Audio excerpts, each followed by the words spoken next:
I do. Families this Christmas season. Keep them safe.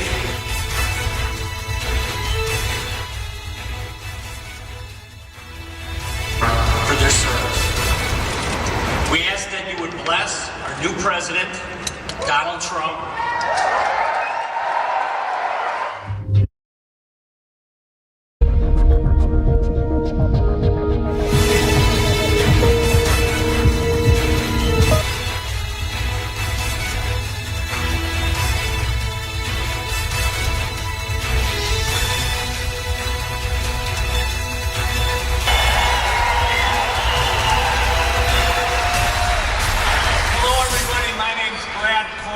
Chairman of the Republican Party of Wisconsin. And one thing I want to mention, next Monday, December 19th at 12 noon, I have the privilege of being one of the 10 electors for Wisconsin. And I am proudly going to go to Madison and vote for Donald J. Trump for the next president.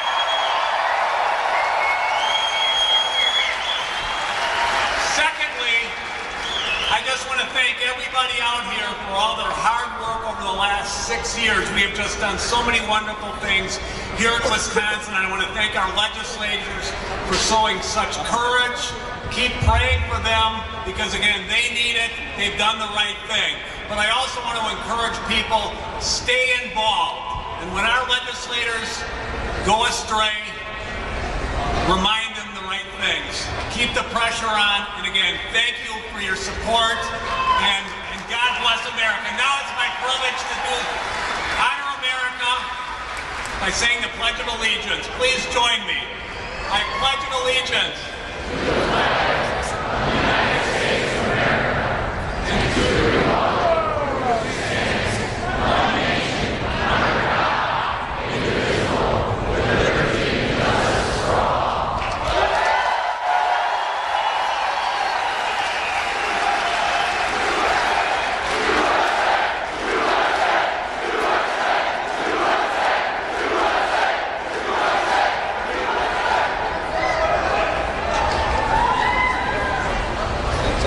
Oh, say, can you see by the dawn's early light what so proudly we hailed at the twilight's last gleaming, whose broad stripes and bright stars through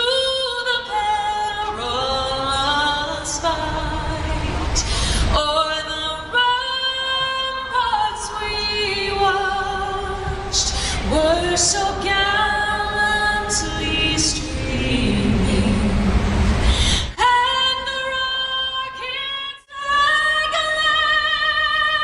the bombs bursting in air, gave proof through the night that our flag was still there.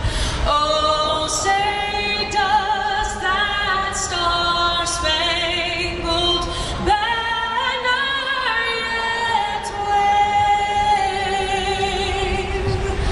o'er the land of the free?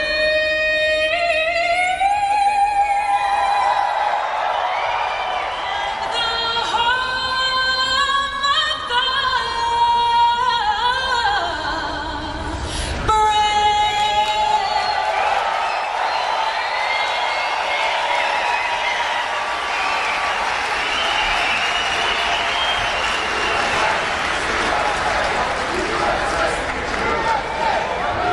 Hey John, things right at the Exposition Center are just getting started. They just wrapped up the national anthem just before we took to be live.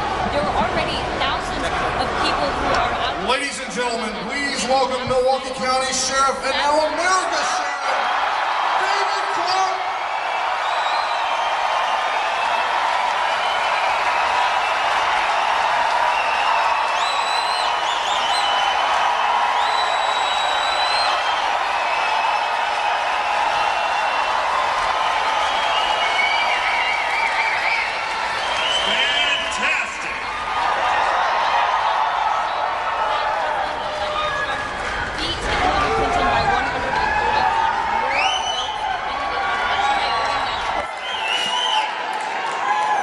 me start the way I always have during this campaign by giving honor to our law enforcement officers all across America. Blue lives matter in America.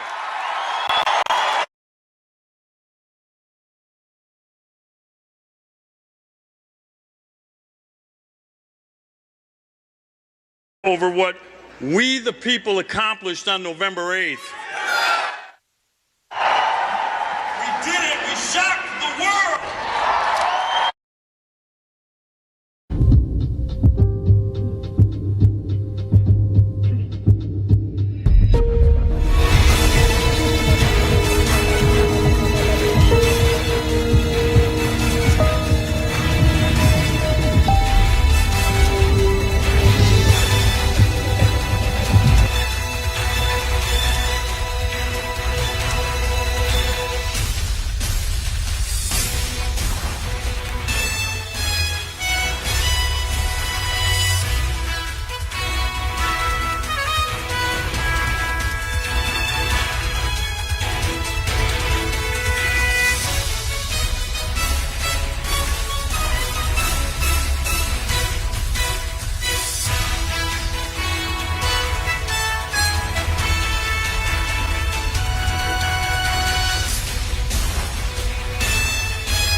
we are going to make America safe again.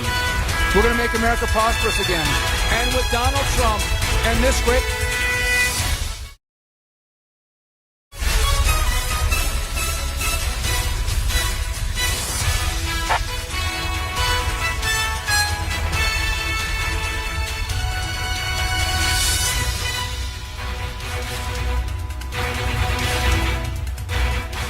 someone who, like Donald Trump, all the pollsters and all the pundits said he could not.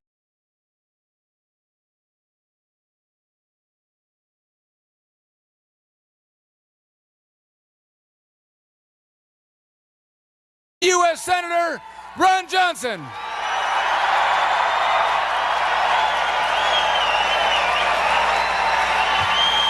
Hello, fellow.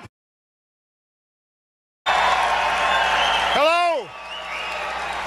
God bless you all. God bless you all.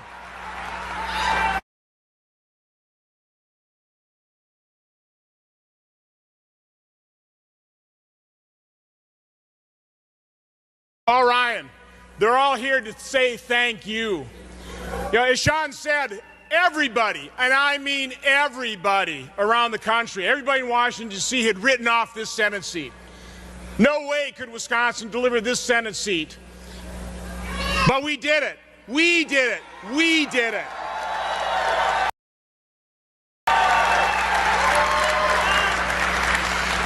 Yeah, I remember Newt Gingrich called me up about a year ago and said the only reason Harry Truman ever became president because 6 Senate Democrats outperformed him on their state ballots.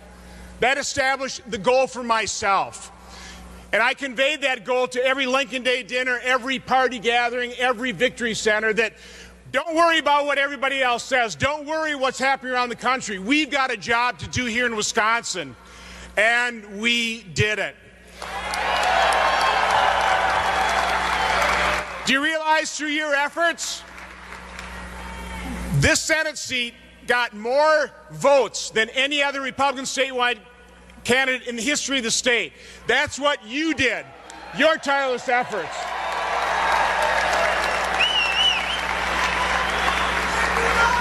So we knew what this election was about. We had to save the Senate seat. We had to make sure our 10 electoral votes in Wisconsin would be voted for Donald Trump, and that's what's going to happen. But we also knew that this was about saving the Supreme Court. And Wisconsin, we saved the Supreme Court.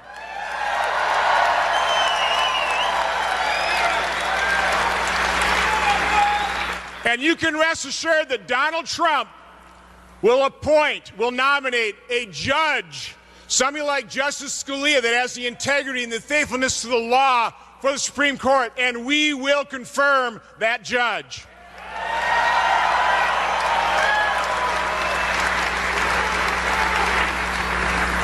You have to understand what we've accomplished here. We've saved the Supreme Court. We will stop howling at our military. We will secure the border. We will defeat ISIS. These are big things. You did this. You did this. Here in Wisconsin, we did this. Now, we're going to need a lot of help and support. I've said repeatedly that the two things people say to me on the street when I meet them is, first of all, you're in our prayers. And secondly, why don't you guys just accomplish something? Well, tell you what, we will accomplish something with your help and with your prayers, and that's what I'm asking you. I'm thanking you, and I'm asking for your ongoing support, your ongoing prayers, so we can make America great again. God bless all of you.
you, but I'm still euphoric over what we the people accomplished on November 8th. Mike Pence down with their lies, their corruption, and their scheming, but it did not work.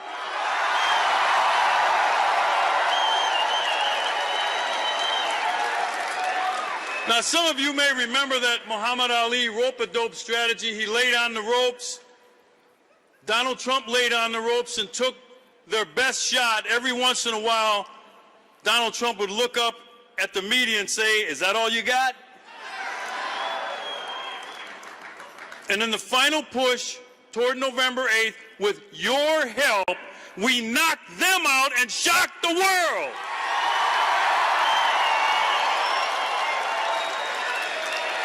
Folks, the fake news network did not know what hit them. The New York Times, the Washington Post, CNN, the Huffington Post, MSNBC, they were down for a bit, but they've come back, continuing their attacks to sabotage and undermine our duly elected and soon-to-be President and Vice President of the United States, Donald Trump and Mike Pence.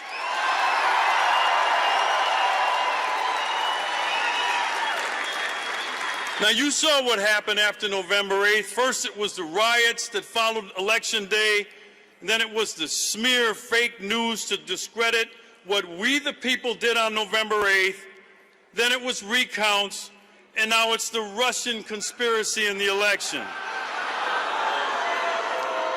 Folks, we are talking about a new level of stupid from the American left.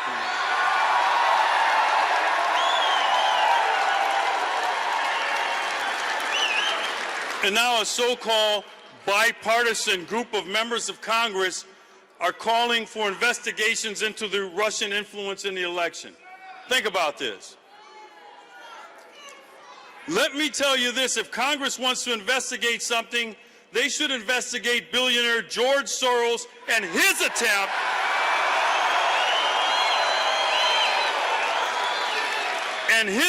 to influence this election for Democrats, like funding people to show up at Trump rallies to threaten Trump supporters. Congress should investigate George Soros-funded post-election riots that destroyed property and got innocent people hurt. Congress should further investigate the IRS for going after law-abiding citizens participating in First Amendment protected political activity. And what about this? This one takes the cake. Where's the investigation into threatening the electors in the Electoral College into changing their moral and, in some cases, legal responsibility to vote for Donald J. Trump and Mike Pence? Where's the investigation?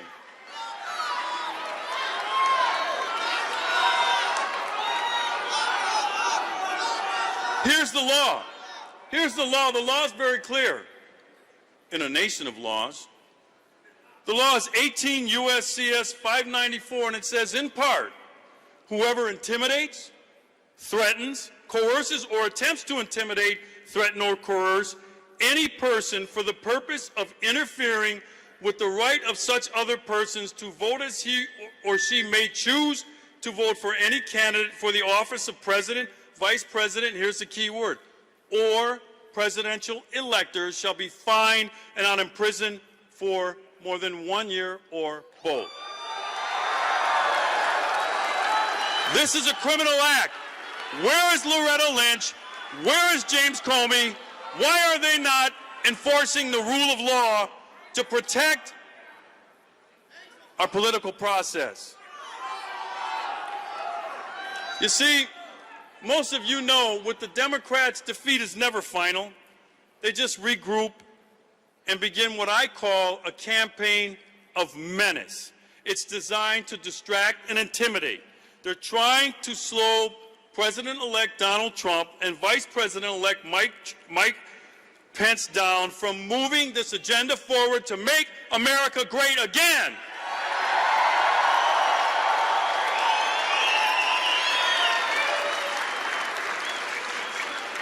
Now, folks, here's where you, the people, come in. You got to be ready. Are you ready? No, I mean, are you really ready? Because we are going to have to do a lot more heavy lifting to help Donald Trump and Mike Pence push back against this subversive movement. Do you have your pitchforks and torches ready?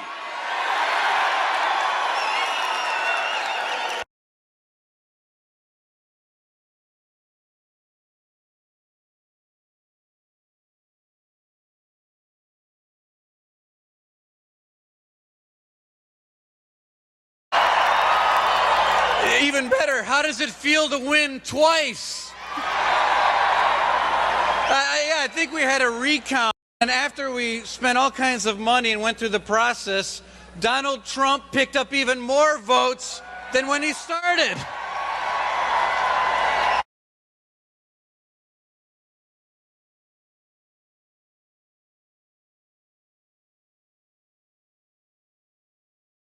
Candidates is win. That's all you do is win. Now we got to make sure the Packers keep winning, right? So that we can get back to the Super Bowl. Well, you guys have a lot to be proud of.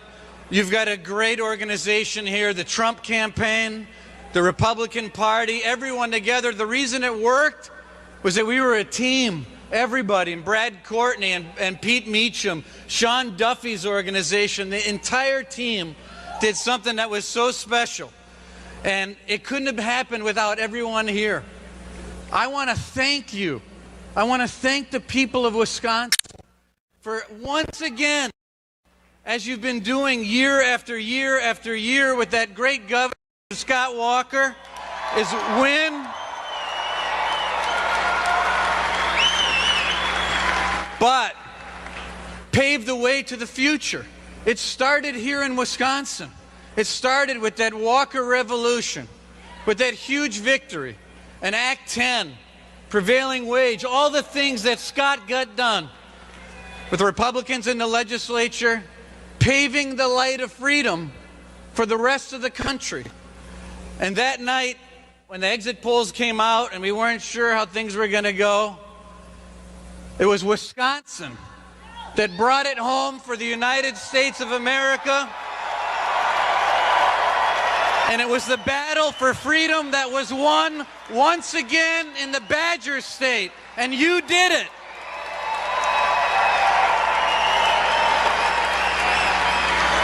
And when President-elect Trump walked up to that stage, he talked about the future of this country and the kind of president that he would be a president for all Americans, no matter who you are, where you come from, what your gender, your race, your background, it didn't matter. Donald Trump was going to, and together we're going to make America great again.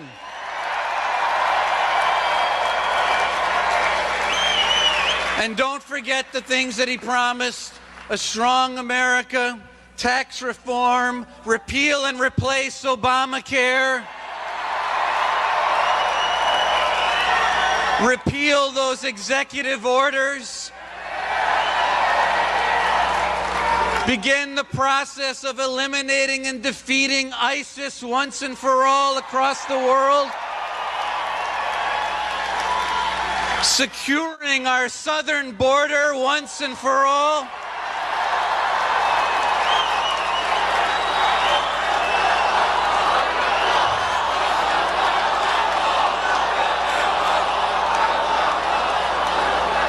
you all did it. You did it here in Wisconsin, once again, paving the way for America. We're so proud to be from this awesome state. We're so proud to have all of the battles that we've fought together and won year after year after year. And we're proud, and I'm proud, to introduce the person that helped launch this revolution, one of the greatest governors in the state of Wisconsin, our governor and my governor, the man we're so proud of. Please welcome Governor Scott Walker.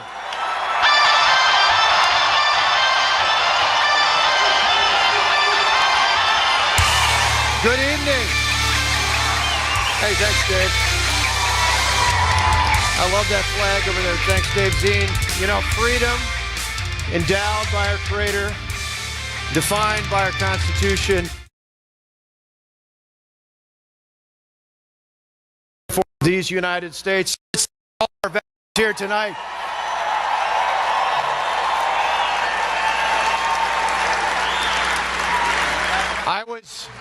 I was just in Afghanistan last week speaking to our troops there and in Kuwait, United Arab Emirates, and Germany, and I got to tell you, one of the best news for them, particularly in that hot spot in Afghanistan, don't let anybody fool you, it is still a difficult place for our men and women in uniform, but one of the greatest pieces of news when they heard that our next president was nominating General Jim Mattis to be the next Secretary of Defense.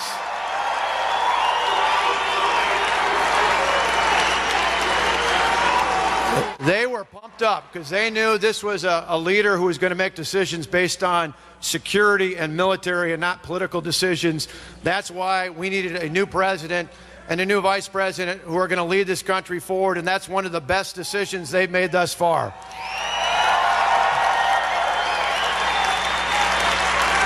And I want to tell you, what a great crowd. We came in. I know there's still people coming in, but once again, Wisconsin led the way this last November. Thank you to all of you here. Think about it. I look around this crowd and I think back 6 years ago, you helped us transform this state.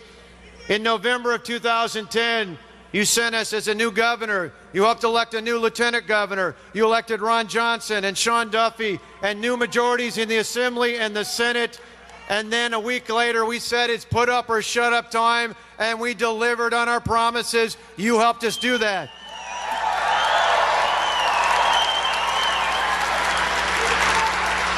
In fact, you helped us deliver on those promises so well, we didn't just win in 2010. We won again in 2012, but we won again in 2014, not just in the recall and the re-elect, but in the state assembly and the state senate. Those common sense conservative reforms worked so well, we added seats in 12 and in 14 and again last month in 2016 to one of the largest levels of Republican majorities we've had in our state's history.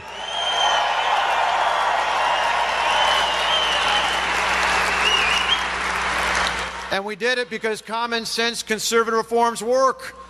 In fact, today, if you're getting your property tax bills, be thankful that a median valued home in this state is you're paying on average $116 less than you would have 6 years ago before we took charge.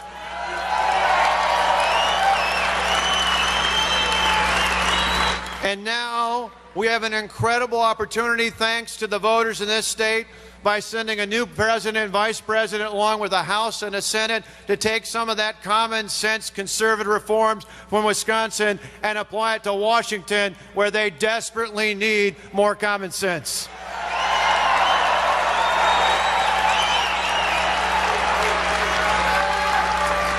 You know, think about this. For the first time since Paul Ryan and Reince Priebus and I, which, by the way, people ask us, what happened? We all grew up in South Central Wisconsin. Paul was in Janesville.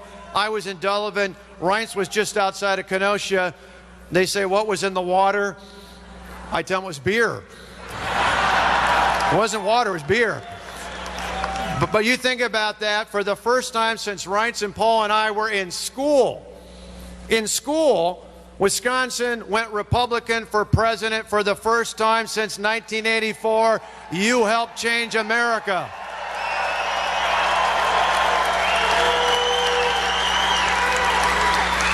And we didn't just win the hearts and minds of the voters, we even won the next generation. My son Alex here tonight is the chair of the College Republicans for the state, and 18 to 24-year-olds went, majority of them, or the plurality of them, we won for Trump and Pence and for Ron Johnson for the United States Senate.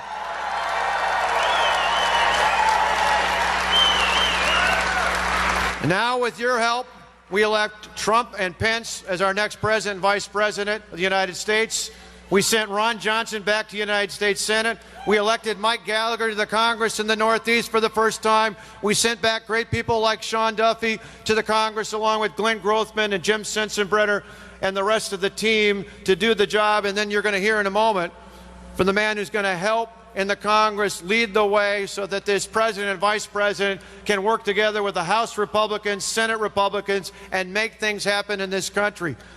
I'm excited about the possibility because I know with tax reform, with national security, securing our border, reforming our government, putting the power back in the hands of the people in the states, and more important, in the hands of each and every one of you, that's going to happen because we've got a team in Washington that shares the kind of common sense reforms we've enacted here in this state. And one of the key people who's going to make that happen is our next speaker, the Speaker of the House, my friend, your friend from Janesville, Wisconsin, Paul Ryan.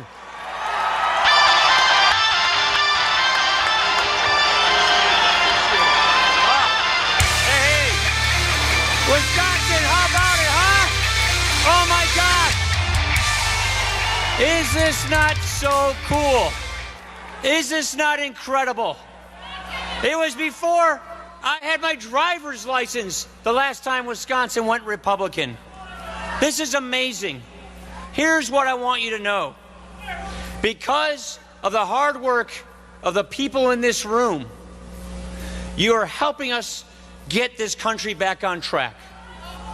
I want to thank Donald Trump. I want to thank Mike Pence for helping Wisconsin, Michigan, Pennsylvania, the Midwest finally see the light of the day and put a Republican back in the White House. I also want to thank you for sending us Ron Johnson back to the United States Senate. Ron Johnson's here with us tonight. Now with your help, we have got so much work to do, and I got to tell you something. The last 8 years, they have not been fun or pleasant years in Washington. The last 8 years with Barack Obama have been years of divided government. You're going to hear in a moment. And that is why we're so excited about having 4 years of a unified Republican government to rebuild our military, to reform our tax code, to clean up the regulations, to repeal and replace Obamacare, about the possibility, because I know, and to get people working in this country again. That's why we're here. That's why we're so thankful.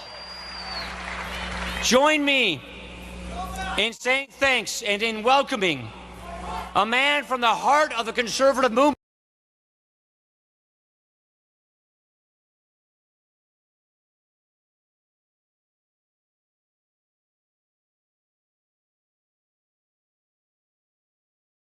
States, Mike Pence.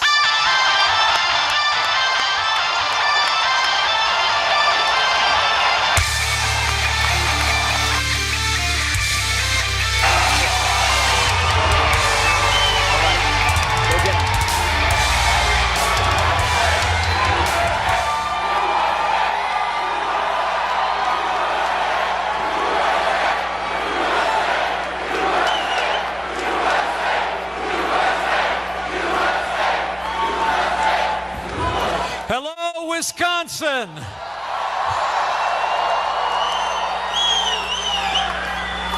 I'm Mike Pence. I'm from Indiana. And because of your support, your hard work, and your prayers, 37 days from today, I am deeply humbled to say it will be my honor to raise my right hand and take the oath of office to serve as Vice President of the United States of America.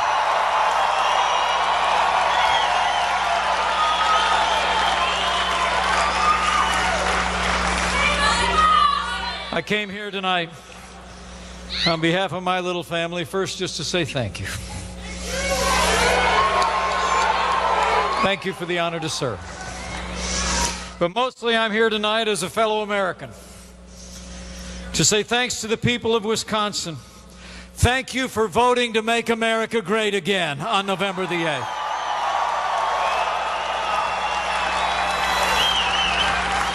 Thank you, Wisconsin, for doing your part to make Donald Trump the 45th President of the United States of America.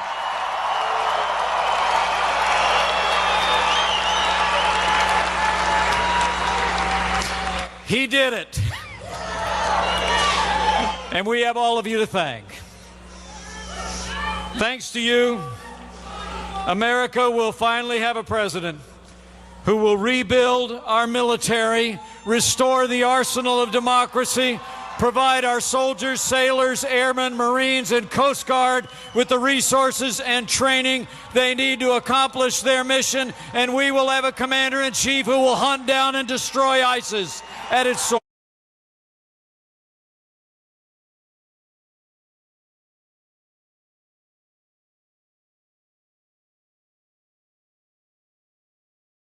We'll have a president who will stand with the men and women who serve in law enforcement across this nation at every level.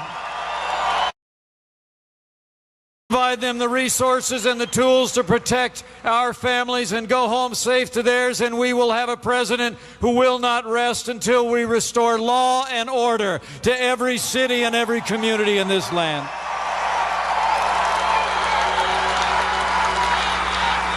And thanks to you, we will have a president who will fight every day to make the American economy great again.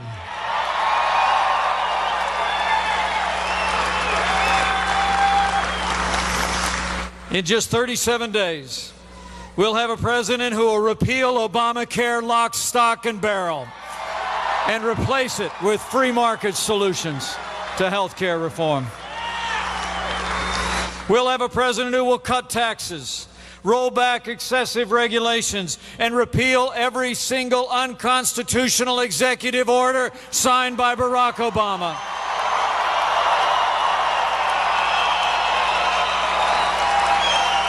And thanks to you, we'll have a president who'll put American workers and American jobs first. We'll have trade deals that work for the American people first, and we'll fight every day to make sure that trade means jobs, but trade means American jobs. And thanks to you, we're going to at last have a president who will enforce the laws of this nation for the citizens of this nation. We will build a wall, uphold our laws, and end illegal immigration once and for all.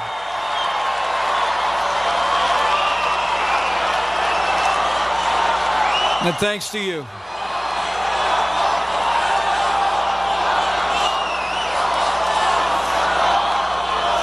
And thanks to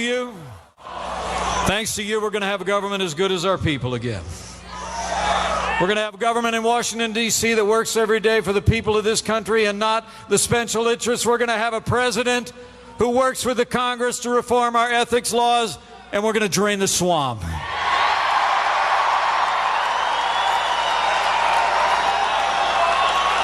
And lastly, and thanks to you, we're going to have a president of the United States who will make appointments to the highest court in the land. They will uphold the sanctity of life, our Second Amendment, and all the God-given liberties enshrined in the Constitution of the United States. Thanks to you. So I'm really here to say thank you. Thank you from the bottom of my heart. Thank you for giving America a new president. Thank you for giving America a new president whose strength, whose vision, whose leadership will make America great again faster than you could possibly imagine. So I say with a grateful heart that it is my high honor and distinct privilege to introduce to all of you across the great state of Wisconsin the President-elect of the United States of America, Donald Trump.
Thank you, everybody. So when I started 18 months ago, I told my first crowd in Wisconsin that we're going to come back here someday and we are going to say Merry Christmas again. Merry Christmas. So Merry Christmas, Evan.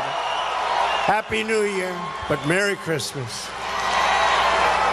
And I'm here today for one main reason, to say thank you to the people of Wisconsin. Incredible people. And you know, a wonderful thing, because now after millions and millions of dollars were wasted and countless hours were spent, the recount vote has come back.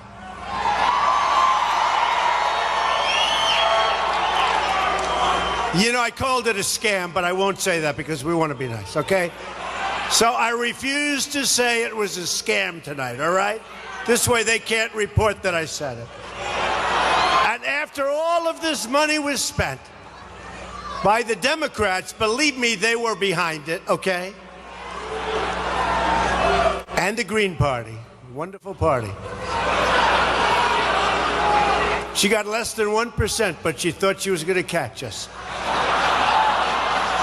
All that money, all that time, all that effort, we got 131 votes more than we had before.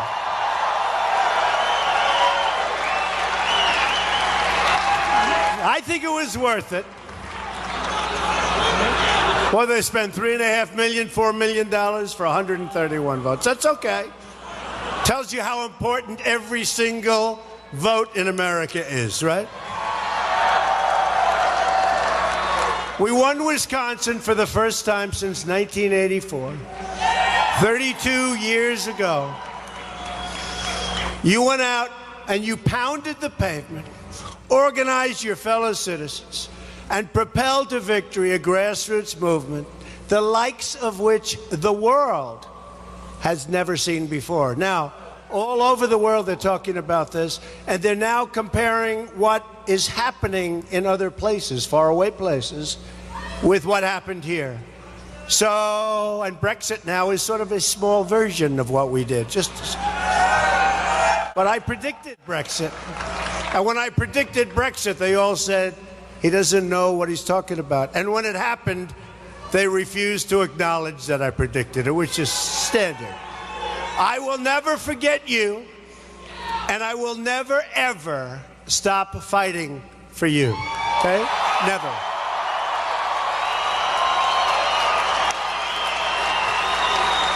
I'm honored to be here tonight with our incredible Wisconsin leadership team. Sheriff David Clark, where are these people? Sheriff Clark. Senator Ron Johnson, come from behind. He came from behind. Governor Scott Walker, where's Scott? Oh, man. He was tough. He was great. He's a great governor. He really is. He's a great person, and he's a great governor. And I went against him for a while, and I want to tell you, he was tough.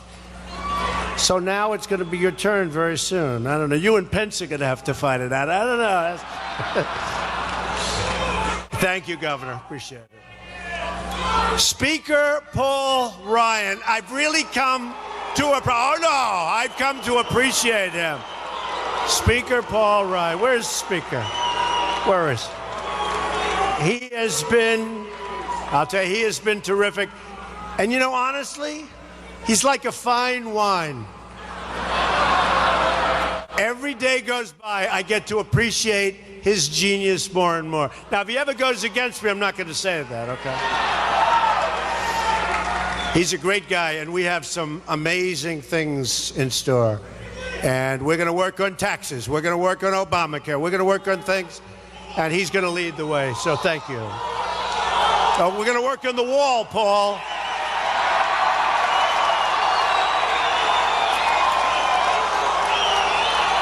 Well, it's true. Somebody said, look at these guys. You think we're playing games, right? Somebody said the other day, well, now that Trump won, he's really not going to build the wall. I said, what are you? We're going to build the wall, okay? Believe me. We're going to build the wall. You have to. Got to stop the drugs from coming in, and the wall's going to be a big, big factor. And I also want to thank a man who is another star from your territories. There's some very good water in this state. Chief of Staff Reince Priebus. Fantastic guy. Fantastic guy. He's done an incredible job. And now he's a superstar. You know, I thought he was a superstar, but you got to win to be a superstar, right? You got to win. I said, Reince, you are a superstar, but we got to win first before I really go crazy. And we won, so now you're the superstar that we said. Together, we're going to Washington.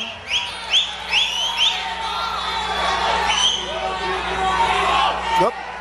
Whoop. Are you okay? Do we have a doctor in the house, please? Doctor in the house? Doctor in the house. Okay. Good. We love this lady. Doctor in the house. Thank you.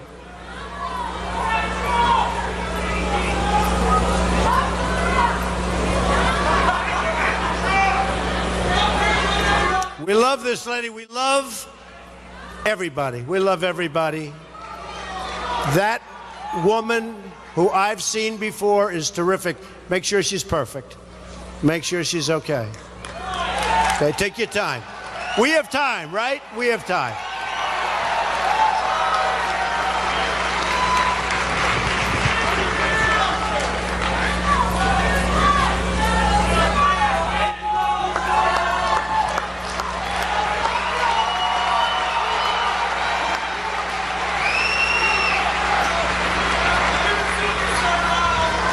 Together, we're going to make Washington answer to the people once again.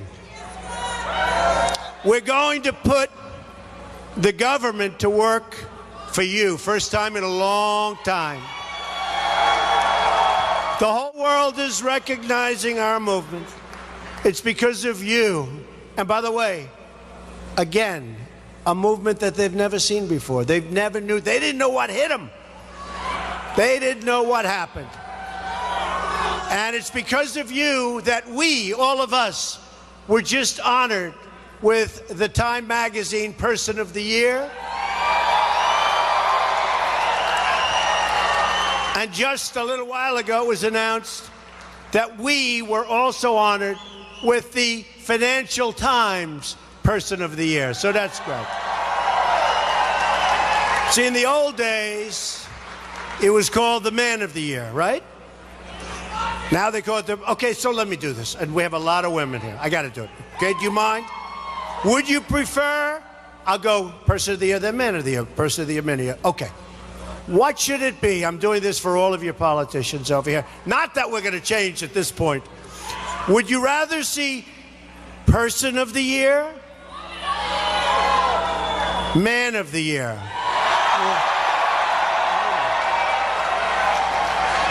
These guys are so politically correct. Now, so far I've done that 3 times, and I'll tell you what, Person of the Year is not doing well.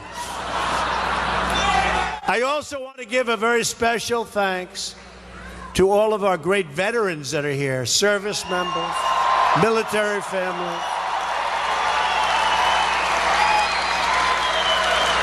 By the way, the military and law enforcement, I don't know what our numbers were, but I know they were record-setting highs. So to all of those veterans and service people and law enforcement people, I want to thank you because you are special people. Special, special people.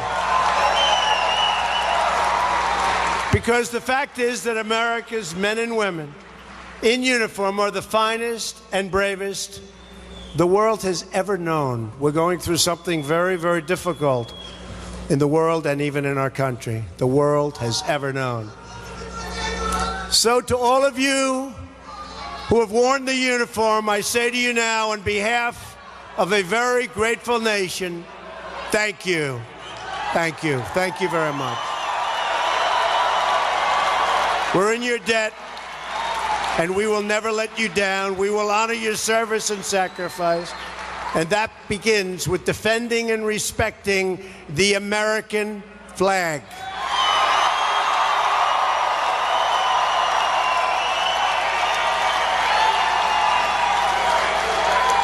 And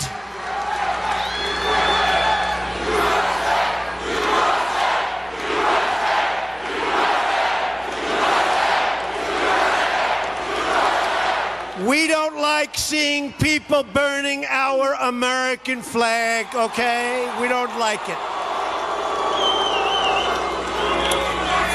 And we're going to take a look at that, okay, folks? All right? We're going to take a look at that. We'll all take a look at that together.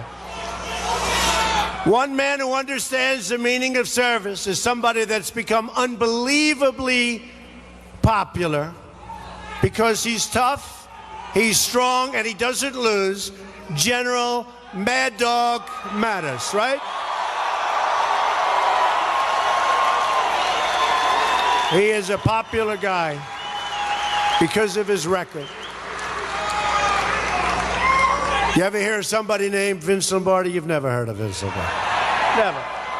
He was popular, too, because he wins. We like people that win. We want to start winning again. Our country's going to start winning again, okay? Would anybody like to keep it the way it is? I don't think. We're going to win. We're going to win. We're going to win a lot. We're going to win so much, you're going to go to Paul Ryan, you're going to go, Mr. Speaker, please, please, we can't stand winning this much. We can't take it. And he's going to come to see me and he's going to, Mr. President, the people in Wisconsin are tired of winning so much. You're winning with health care. We're winning on the border. We're winning with ISIS because we are going to get ISIS out. We're winning all over, Mr. President. They just can't take it anymore. I say, Paul, I'm sorry. I'm sorry. You have to go back and tell them we're going to keep winning and winning and winning, whether they like it or not. Last week, I formally announced my plans to nominate General Mattis as your new Secretary of Defense. And I believe we're in the process of putting together one of the great cabinets. Certainly a cabinet with the highest IQ that anybody has ever. I mean, these are seriously great people. Did you see today? The president of Goldman Sachs. This is the president of, that's big stuff. And we have General Kelly. We have incredible people. Dr. Ben Carson, great guy. I think it's going to be one of the great cabinets ever. Ever. Leaders and titans of industry, art, sports, science are reaching out and want to find ways to help. I mean, today, as an example, in my office, the great Jim Brown, right? Jim Brown. Bill Gates, Anna Wintour, Kanye, that's right. Right, I like Kanye. Ray Lewis. We've had so many people, they come up and they want to be a part of what we're doing, and we want to use everybody. We want to use all of the brain power because we're going to bring us back. We're going to be not only great, we're going to be greater than ever before. You watch. You watch. And tomorrow, coming up to the office, the true giants of Silicon Valley. We're going to talk about how to grow jobs. We're going to talk about how they can stay on top. We're going to talk about a lot of great things, but the real giants are coming up tomorrow, so it's going to be great. Today I announced my plans to nominate Rex Tillerson, right? The Chief Executive Officer and Chairman of ExxonMobil to be the next Secretary of State. Rex is one of the greatest and most skilled global business leaders of our time, made some of the greatest deals ever made in the oil industry or any industry. A great diplomat, a strong man, a tough man, a man who's already earned an avalanche of endorsements and growing praise from our nation's top leaders, including Condoleezza Rice, Bob Gates, James Baker, Dick Cheney, Majority Leader Mitch McConnell, and so many more. And people are looking at this resume, and honestly, they've never seen a resume like this before. Rex will be a fierce advocate for America's interests around the world and has the insights and talents necessary to help reverse years of foreign policy blunders and disasters. Blunders and disasters. Very excited about Rex. And you know, Rex is friendly with many of the leaders in the world that we don't get along with. And some people don't like that. They don't want him to be friendly. That's why I'm doing the deal with Rex, because I like what this is all about. And we're going to have somebody that's going to be very special. America has been caught in a cycle of failed interventions that have weakened our security and undermined totally our stability. We've spent $6 trillion in the Middle East. $6 trillion. You know what that is? We could have rebuilt our country 3 times. And yet the situation today is far worse than when we started 15 years ago. Far worse. It's not even a contest. It's a mess. The cost in both dollars and lives has been immense. We need a new direction. We need a new direction. Americans' foreign policy has lacked a clear vision, a clear goal, and a clear understanding of the threats, and the threats are immense. Instead of jumping recklessly from one intervention to another, my administration will build a long-term strategy for stability, prosperity, peace, and rebuilding our own country, folks. We're going to rebuild our country. We need it. That strategy will be guided by our values, our principles, and our patriotism. We will seek goodwill among nations, a strengthening of vital alliances, and the pursuit of shared goals when interests align. And we will not be taken advantage of by other countries. We will not be. No more. No more. We'll get along great with other countries. We will not be taken advantage of. Our goal is not to build new nations in far-off lands that most of you have never even heard of, but to crush ISIS, we have no choice, and to defeat radical Islamic terrorism.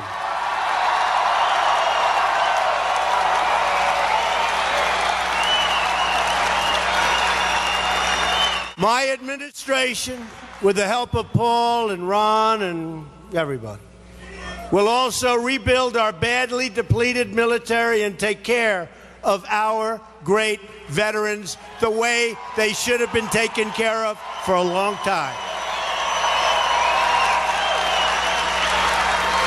We are building up this great military power in the hope that we never have to use it. We believe strongly in peace through strength. Our military is going to be modern and powerful again, believe me. But to be a strong nation, we must also be a rich nation.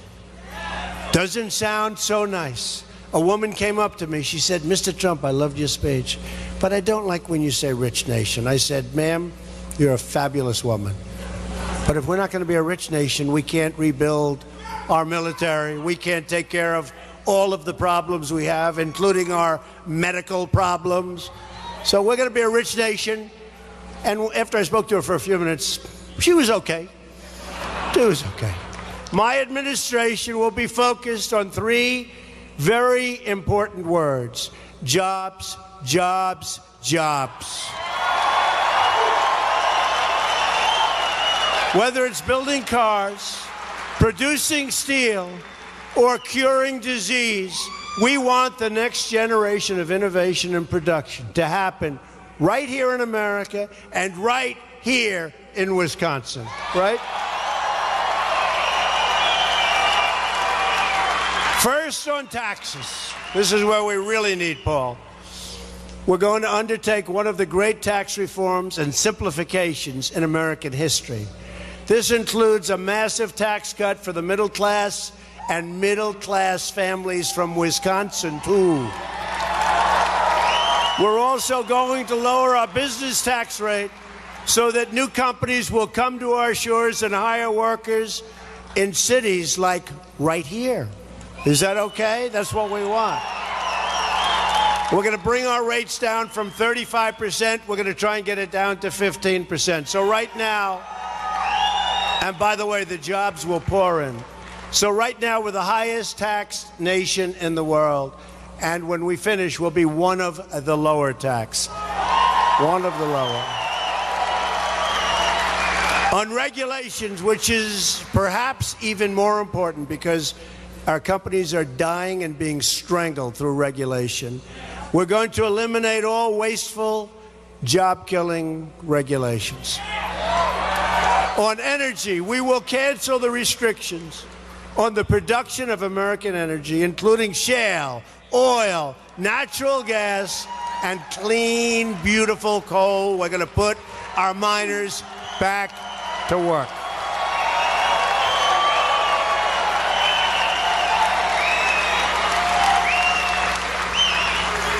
On infrastructure, I will ask Congress to pass legislation that produces $1 trillion of new investment in America's crumbling infrastructure. And it is crumbling. You know, I have a friend, big guy, one of the biggest in the world, trucking. And he used to buy these beautiful trucks, beautiful, beautiful, the most expensive.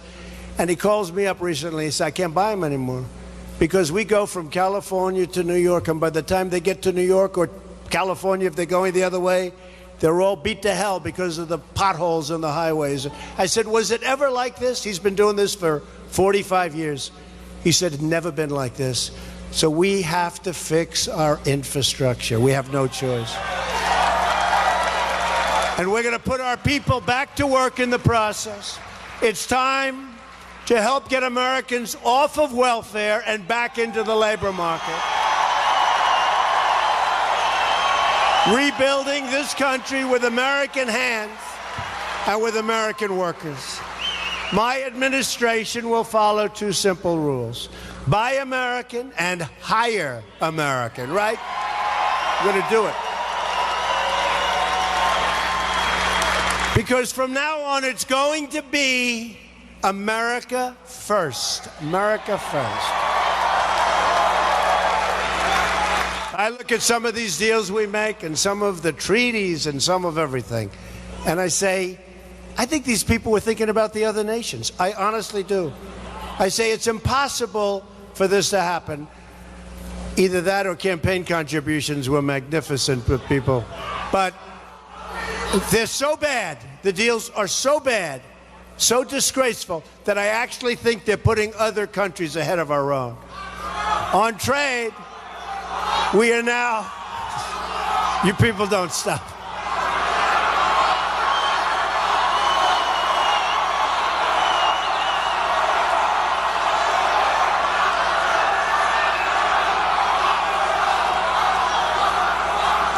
So I used to say, when I used to hear this chant, let's just win on November 8th. But now we've won, right? We've won. Big league.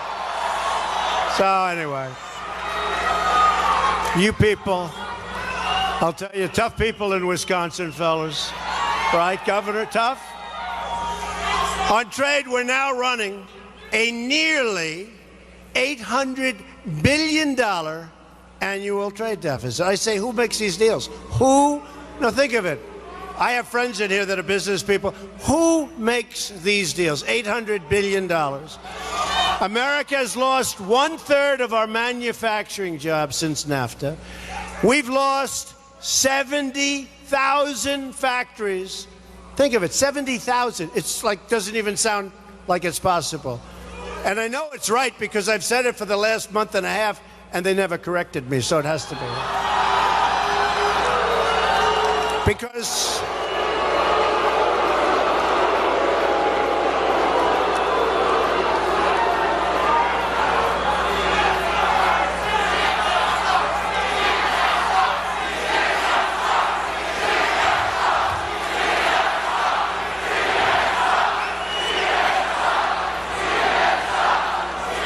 I mean, it is, look, it is hard to believe. Look, they're very nice. Look at all those cameras. Look at all that live television. Look at that.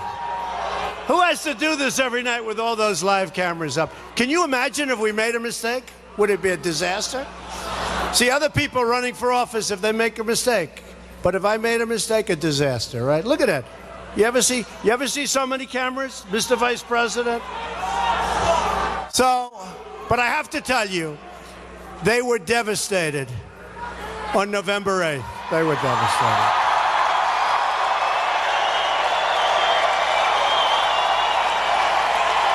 They were devastated.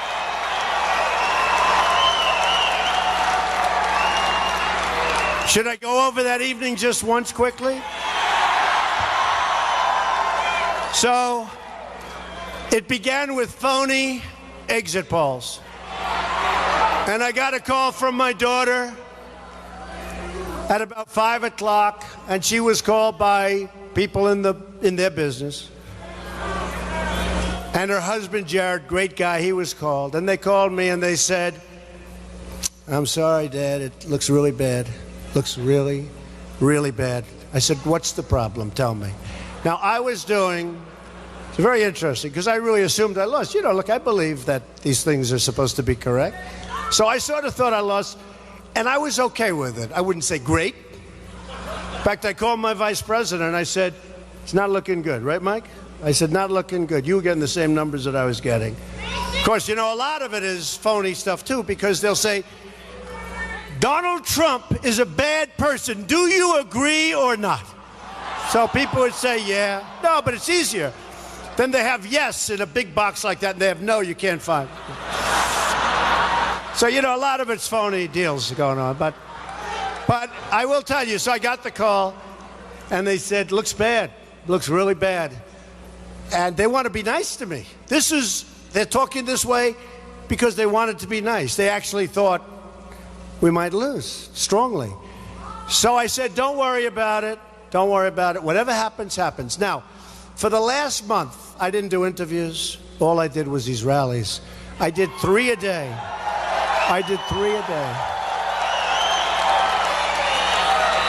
And I'll be honest, I was surprised when I got that call, because I thought, every time we had a rally, it was, look at this building, they're still pouring in the back. So every place was like this. Except we had major arenas which were packed. And then we'd have 20, 30,000 people outside. They couldn't get in. So I said, it didn't make sense to me. It didn't make sense, but that's okay. Because, you know, like they say in football and in sports, he left nothing on the table, nothing on the field, all right? So it was okay. Because for the last month, I decided not to do interviews, because they give you interviews and they chop up your sentences and they cut them short. You'll have this beautiful flowing sentence where the back of the sentence reverts to the front, and they'd cut the back of the sentence off, and I'd say, "I never said that." So I said, "You know what? I'm not going to deal. They're very dishonest people." I said, "No." I said, "I'm not going to deal with it." And all I did for 1 month, I do 2 and 3 and sometimes 4 speeches a day, rallies like this, massive crowds, right? And they'd call, "Can we have an interview of Mr. Trump?" I said, "Watch me with the speech. Tell him, watch me. And whatever you want to take, you can take, all right? But watch me with the speech." So we did 3, 4 days. And I'll tell you what, that's tough stuff.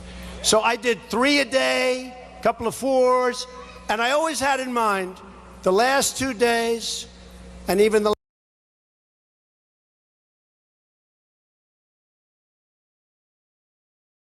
last 3, but on the last 3 or the third I was going to do 5, and then I was going to do 6 and 6.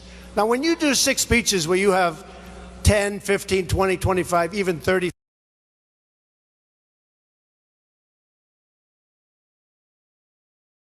easy, okay?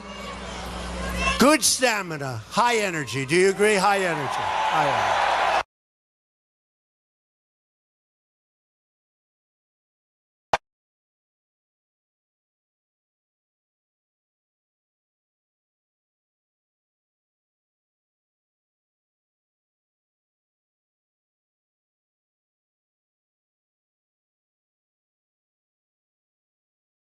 right?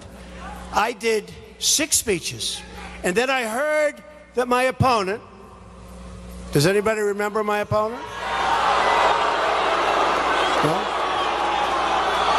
They don't remember. They don't remember.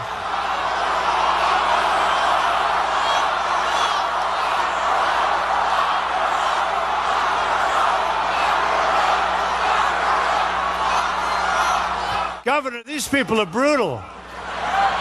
Now I know why it's always a bloodbath for you guys, but you win, so that's all. But I heard, so I did 6, right? 6 on Sunday. And then Monday comes along and I did 6. And about 3 hours before the final speech, I'm saying, oh boy, I don't have to, this is it. And this was it. Started 16 months before, coming down the escalator, right? Said a lot of things. We talked about illegal immigration, turned out to be right. We talked about trade, turned out to be right. I said a lot of things. But we did 6 speeches, and then I heard that Hillary was going with her husband and with President Obama, who, by the way, has been very nice, and his wife has been very, very nice. Telling you. They've been very nice, but they were on a plane going to Michigan. And I said, whoa, whoa, and that was not a planned trip. And, you know, they spent $2 billion, so you don't get credit for this. I spent a tiny fraction of what they spent. In the old days, if you spent less money and won, you got credit for it. Nowadays, whoever spends the most money, it doesn't make sense. But we spent a lot less money. We spent a fraction of what they spent. And they had unlimited money, so that meant to me they did a poll. We didn't, because why should I spend a lot of money for a poll, right? When the newspapers give you polls every single day, right? These pollsters. So they spent a lot of money. They found out, obviously, trouble in Michigan because they had an unscheduled trip to Michigan. So they went to Michigan, did not have a good crowd. And I said at 6 o'clock that afternoon, I said, let's go to Michigan. Now, by the time I finished in New Hampshire, it was already like 9:30 or 10 o'clock. I said, let's go to Michigan. And my people said, are you crazy? You just did 6 major. I said, I don't care. This is the presidency, right? This is the presidency.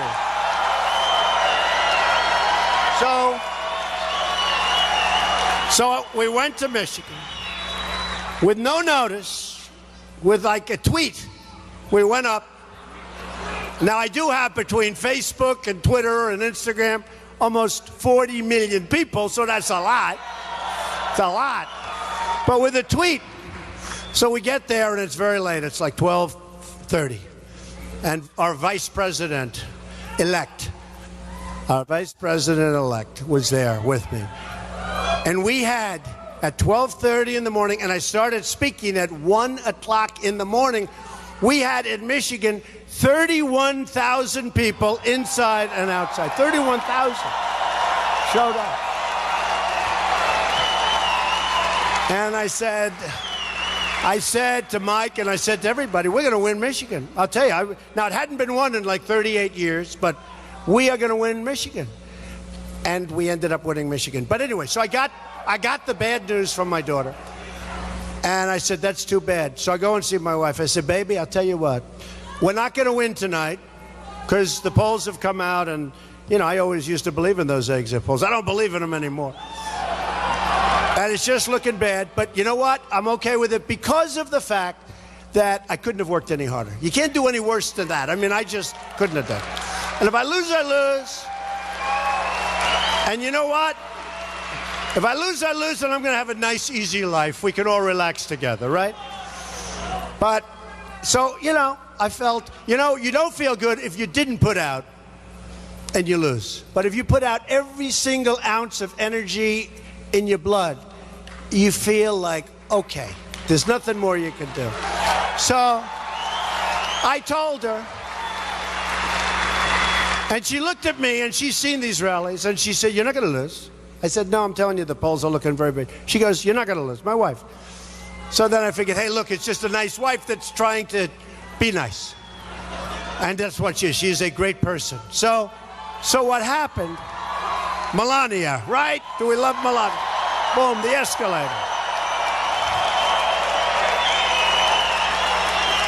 They love Melania. She's great. She said, you're not going to lose. Okay. So now the polls just closed and they start announcing numbers. And I say, oh, this is going to be embarrassing. I'm trying to figure out what am I going to do. And I have this ballroom that's not that big because I didn't know if I'm going to win or lose. I know this. If I'm going to lose, I don't want a big ballroom.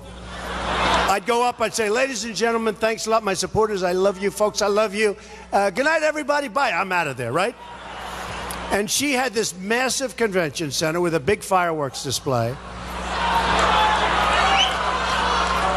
And they were paying about $7 million for the fireworks. And it was a big deal. And they knew they were going to win until the final week. They knew bad things were happening.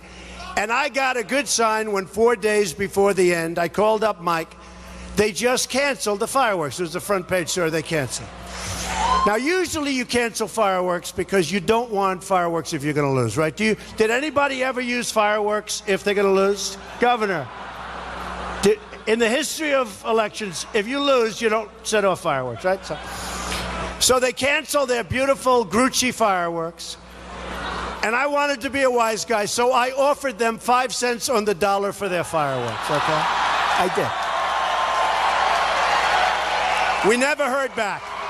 No, we never heard back. We never heard back. So anyway, but that was a good sign. Do you agree? So anyway. So I figured it's election night. I figure we're going to lose. But, you know, hey, this is sort of cool. I never did this stuff before. Hey, by the way, did we all do a good job together, right? It's a movement. It's a movement. So then the real numbers started coming. And we started with, like, Ohio. And I was expected to win Ohio by 2 points or 3 points. When I say I'm talking about the two of us and us, all of us. So it comes in. We have breaking news.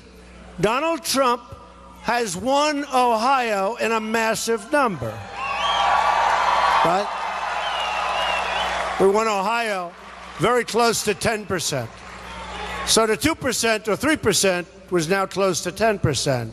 I said, that's good. Then we have breaking news.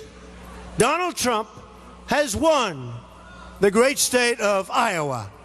So, whoa. And that was supposed to be close. We were up a little bit in the polls, like 1 point. We won it by more than 10 points, right? And I'm saying, this is a little different than these exit polls. What's going on? Because the exit polls had me tied in Ohio. Then they were getting a little bit like, they were surprised by the numbers, right? You know, these people that are standing back there. 2, 3 of them I see. 3 of them. I see 3 of them, and 4 of them I think are hiding in the back. They're in the... So then they go to Florida. And they're doing pretty well in Florida. Unfortunately, they forgot to count our votes. So all of a sudden they get to areas that we just dominated. And we're sort of tied, and we haven't gotten to the panhandle yet. She loves the I love the panhandle, too. And they told one of the networks they were interviewing, yes, we feel very good about Florida. Florida is going to be ours. And North Carolina will be ours. That's the firewall, North Carolina. Ladies and gentlemen, we have breaking news. Donald Trump has won the state of Florida. Right?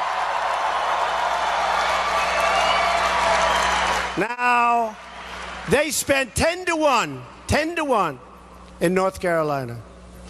I love that state. We won South Carolina easily, but North Carolina was supposed to be something that's very hard to win. Right? Very, very hard to win. Ladies and gentlemen, we have breaking news. And you see these people, they're going like, oh, look at how... One of the networks is going, ladies and gentlemen, we have breaking news, Donald Trump. They're like in a state of absolute, like they're getting sick. One of them, they say, broke down and started to cry, but I don't think she did, really. I don't think she did. So they go, ladies and gentlemen, Donald Trump has won the state of North Carolina. Hey. Now they're going, oh my. Now we're running up the East Coast. I mean, it's like a marathon. It's like, and now we hit Pennsylvania, and they don't want to call it, right? You saw that. They don't want to call it. So we're left with 1%. And if they got 100% of that 1%, they still get killed in Pennsylvania. Now, Pennsylvania was tough because every Republican forever thought they were going to win the great state of Pennsylvania, right? They said, not me, the bride that got away. That's the expression. It's always the bride that got away. Pennsylvania, great state. And I said, we're going to win Pennsylvania, but I keep thinking about every time you see the Republicans are going for 38 years or something, they hadn't won Pennsylvania. So it's one of those states, very, very tough to win. But I just felt so good. We're getting these massive crowds. In fact, we're going there in 2 days to celebrate. Hershey, Pennsylvania. We're going to Hershey. A big crowd. So Pennsylvania, they don't want to call it. They don't want to call it. There's like 1% left, and there's no way they can catch it. And I'm looking, and I'm starting to do interviews now because now I'm thinking, boy, this is fun. This is great. I can't lose Pennsylvania. But they refuse to call it because they're dishonest people, okay? So, it's all right. So then we go up the coast, and then it happened, right? Before Pennsylvania, even though they should have done Pennsylvania at about 11:30 in the evening. Of course, there's two reasons. Number one, they like the commercials because the audience they had that night was massive. The debates, did I win those debates, folks? Right? The debates had a massive, over 100 million people. And by the way, did Mike Pence, did he win his debate? Mike Pence.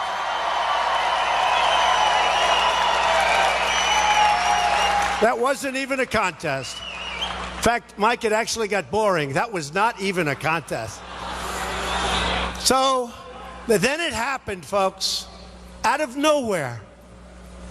Oh, and they got sick to, they were like, he was throwing up. You know, with the map, bing, boy, that map was getting red as hell. That map was bleeding red. Florida. South Carolina. And before that, remember, Texas. They said for 3 months, Texas is in play. Texas, that means we're like even. And Republicans win Texas. Even if you're a lousy candidate, you win Texas. Texas is Republican. And it's great. And the people are great. And I had these massive crowds. And for 3 months, they're saying, Texas is in play, and next week it is very close. Texas is in play. And Georgia, remember Georgia? Georgia is in play. And I'm saying, man, can you imagine if I lose Texas? Or if I lose Georgia? It's in play. I'm saying to my kids and my wife, Texas is in play. Georgia's in play. This is going to be a disaster. And then they said Utah. I don't think the Republicans ever lost. Have they ever lost Utah? I don't think so. Utah is in play. Against some guy that I look at him and say, there's no way. My wife looked at him and she said, you're not going to lose to him. Sure. I'm telling you, she's good at this stuff. I said, yeah, but they say that he's tied with me. And she said, no, he's not tied. You're not going to lose to him. Don't worry about it. So they said, Utah is in play. So now it's like whatever time, 8 o'clock, 9 o'clock, it goes on. First thing, like about 1 minute, you know, because the numbers were so great. Donald Trump has won the state of Texas. That means it was a slaughter. It was a slaughter. Donald Trump has won the state of Georgia. Donald Trump has won the state of Utah. I love Utah. Utah. And this guy that was put up there to fight me, I mean, he was down. Hillary even beat him, okay? We won Utah by 25 points, something like that. We won Utah by a lot. So all of a sudden I'm saying, wow, but what happened? So now we win all these states, and they're holding Pennsylvania. Ladies and gentlemen, Donald Trump has won the state of Wisconsin.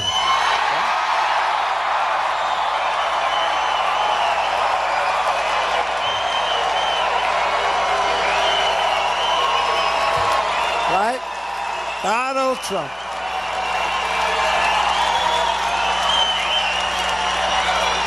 So they said Donald Trump has won the state. And I tell you what, I give a lot of credit to that. To your governor, a lot of credit. I give a lot of credit to Paul Ryan. Give him a lot of credit. And I give a lot of credit to Vice President Mike Pence, because they stood up here and they campaigned like you never saw before. So that was out of the blue. Now we pick up a state that we weren't really expecting. We knew it was close, but we didn't know that that was going to happen. And then after that, Michigan was announced, and now, and the greatest was when Pennsylvania came in, because that's a big, big, big, beautiful state. Donald Trump has won the state of Pennsylvania, and they're going even before Pennsylvania, but they're doing all this red, and that map was so beautiful looking. And I'll never forget the guy who was saying for months, there is no path to 270 for Donald Trump. But there was a path to 306. No path. There was no path to 270. In fact, they couldn't get me up. They couldn't get me up to 270, but they got me to 269. So I kept going back to Maine, one vote. And that's part of the beauty of the electoral system. I have to tell you, I went back to Maine 4 times for 1. The beauty is I went to 17 different states. I was going all over. And there is a beauty to it. There's a genius to it. Now, the other would be easier. Just a popular vote would be easier, because I go to New York and California, go to Texas, go to Florida. That's it. And it would be easier. But the Electoral College is genius. It's genius. You go everywhere. And unless you see it, it's a very different way of campaigning. It's sort of like if you play golf. It's match play versus stroke play. You know, it's very different. But unless you see how this works up close and personal. So we ended up winning. And I'll never forget when they were on the map and they put up Wisconsin, and he said, there is no path for Hillary Clinton to become president.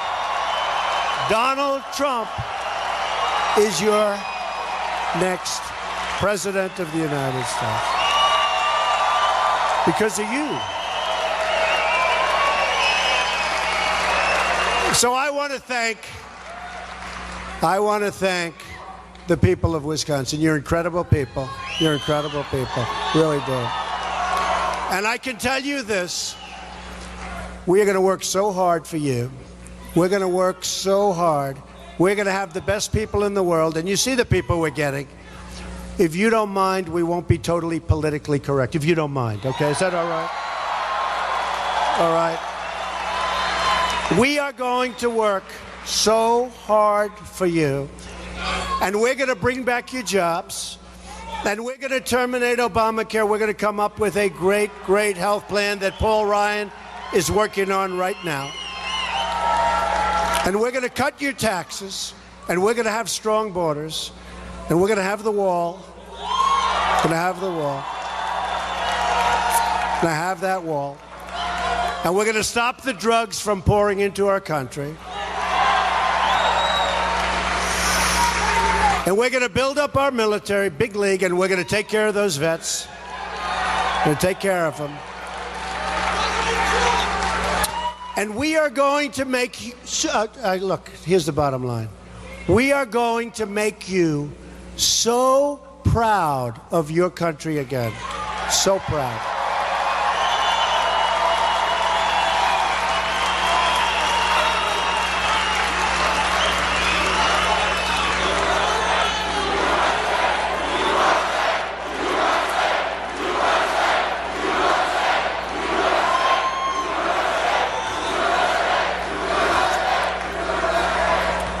We are never, ever going to let you down. We are never going to let you down. And believe me, and I'm saying this from the heart, this is me to you. This is not reading anything, no speeches, no nothing. This is me to you. I say it to the heart. And maybe even more so, I know how hard you worked in this state, and my people were so incredible in this state, the people that got out the vote, and they said they didn't even have to work to get out the vote. It's so incredible. So we're never going to let you down, Wisconsin. And I just want to tell you, in the truest sense of the words, it's a theme that we started right from the beginning. We're going to make America strong again. We're going to make America powerful again. We're going to make America rich again, wealthy again. We are going to make America great again. So I want to thank you, Wisconsin. God bless you. Merry Christmas. Merry Christmas. God bless you. Thank you, Wisconsin. Thank you. Thank you.